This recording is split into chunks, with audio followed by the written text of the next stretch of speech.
How's it going, everybody? Wildman Wes here, and welcome to day 21 of What's Your Poison's 24 Beers of Christmas. I'm not sure if anything is going to top yesterday's beer, but we are going to check, and let's see if we've been good boys and girls. Let's see what we got. Ooh, Pigmines Brewing from Manchester Park. What do we have? What's the name of this one? Winter Spiced Ale. A fruited goes with pineapple, peach, apple, mango, and holiday spice. Okay. Oh, okay. You know what? I haven't had a good fruited goes in a while. I mean, we've had some interesting ones on this channel for a while, and oh my, that looks very hazy. Oh, shoot. Liquid, yeah, just smelling that alone, Liquid Love, you may have your money's worth on this one. Here we go. I mean, I'm smelling pineapple. A little sweetness on the mango.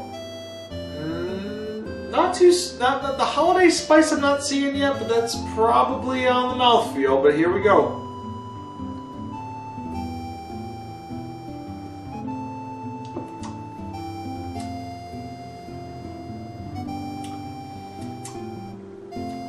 Oof.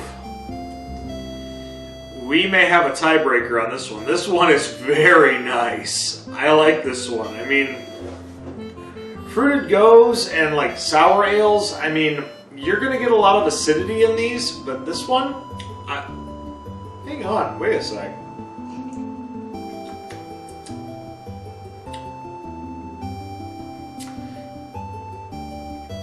Pineapple on the front, almost tastes like apple juice at the end. Almost like a cider. Pigmines? Are you a cider ale? Because you might be. This is, wow, very pleasant. Now that we've had something very pleasant, it's time to have another review. And in this situation, as before, I need a little help. So, we are going to travel over to the Iowa side. Alright, we have moved back to the other location. As always, we have Becca with me. Hello. And today, it's another request.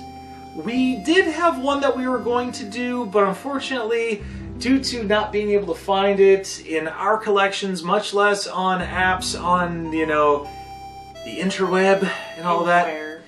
Yeah, that might be for a later time. But, so we found a substitute. We have 1962's Mr. Magoo's Christmas Carol. Okay. So, obviously, most people that aren't living under a rock know the very, very, very infamous tale of A Christmas Carol. Charles Dickens.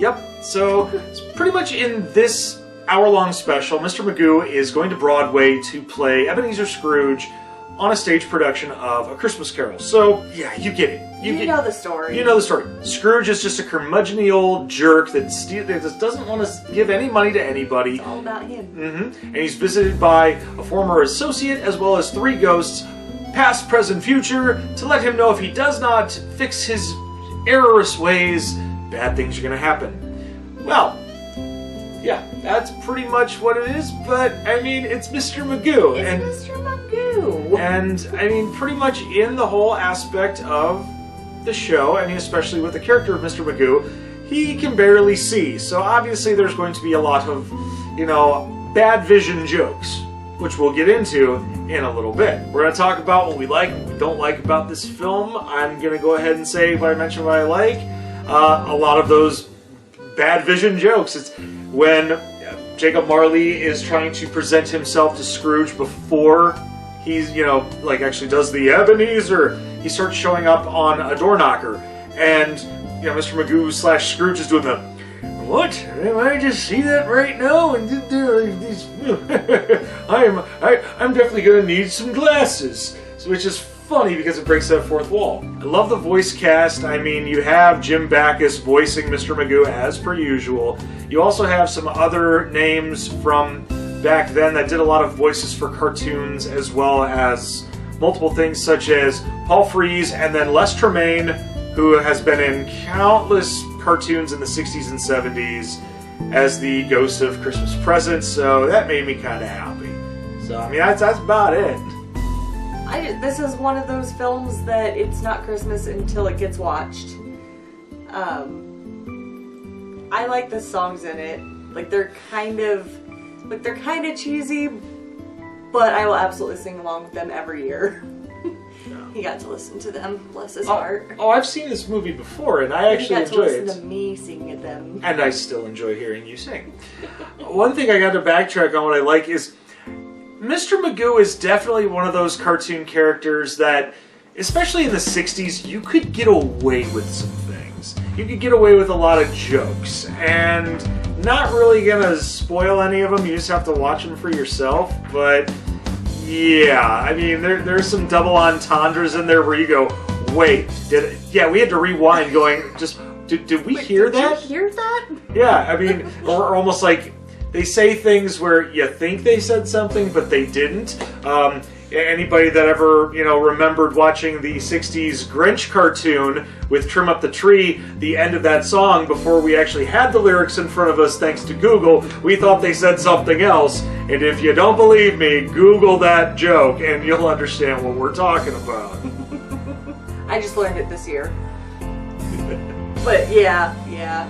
And I think even with Mr. Magoo, like, I probably heard him, but I didn't really catch him. But since we were doing a review on it, I paid more attention to it than what I guess I normally would have, and caught a lot more than what I was expecting. Or like, he'd laugh and be like, wait, and I'm like, no, we need to rewind that, because I did not catch that the first 100 times I watched this. Right. She's becoming a kind of retentive viewer like me now. He's learning me things. Yeah, bless her heart. Alright, now it's time to talk about what we don't like about this.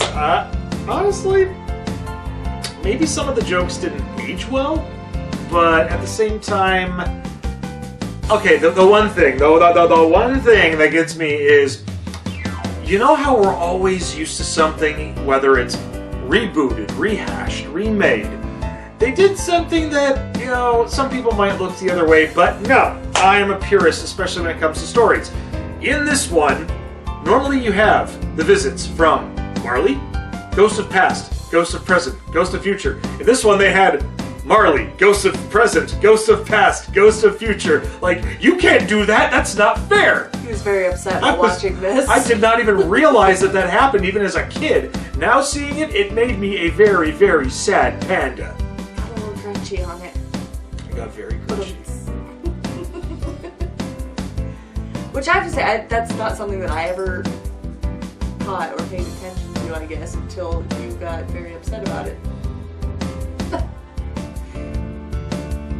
I'm still just gonna laugh at you instead of being upset about it. Fair enough. I still love you.